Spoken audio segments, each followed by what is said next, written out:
Hi everyone, in this flash photography video we are looking at the effect of white balance on your flash photos. Whenever you're shooting indoors, so just now I'm going to be shooting Kim just now. Kim is ready just for Betty Boys. You've got these lights here. These are known as tungsten or incandescent or just crap lighting, and they give off a very orange colour. If you are using your flash, a flash has got a colour to its flash as well. So if we set the camera's white balance to flash, that will effectively make the flash look white. But what will happen is these lights here will become orange because that's really the colour that they are. So if we were to take a photo of Kim just now, okay, pose, ready.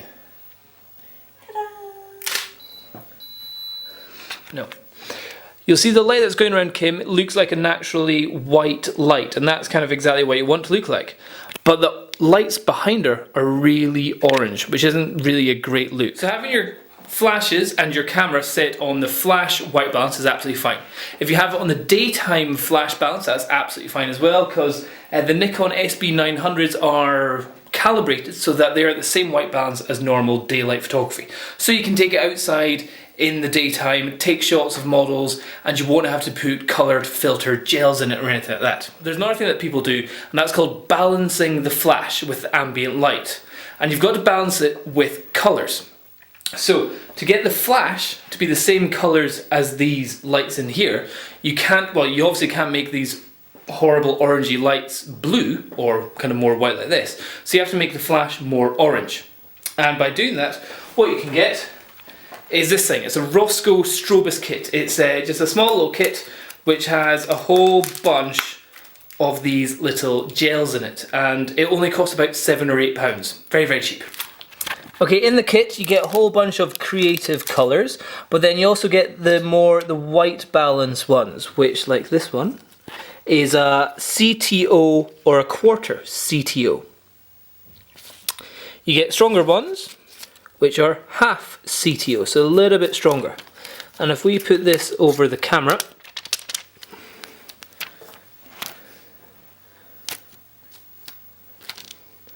everything becomes a bit more orange, like that. And if we put it over our flash, and with the Nikon SB900, what we can do is we can just slide it in. What you've also got to be careful about is in case these melt.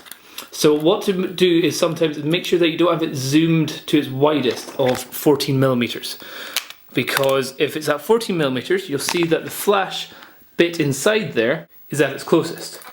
If you zoom it to 100 or 200mm, it's actually gone very far back. It's all the way back here.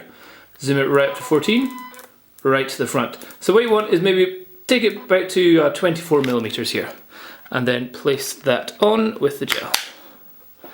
Okay, it's not covering it perfectly, but that will do for this shot.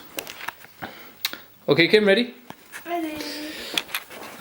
Now, what we need to do is on the camera, we need to then take off the white balance off flash, because that will be wrong. That will make the whole room look super orange. Let's look at this.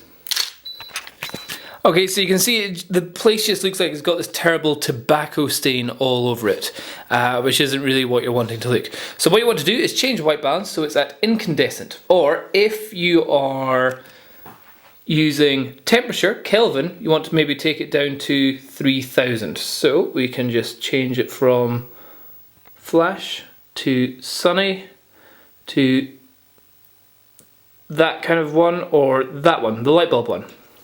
Take a photo there. This should look more white. Okay, yeah, so that's looking a bit better. What you'll start to see now is this light over here is actually a bit more green.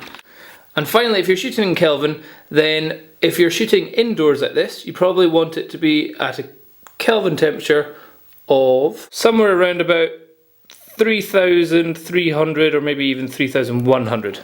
So in conclusion, if you're shooting outside and you're in daylight, then you don't need to do anything with your flash.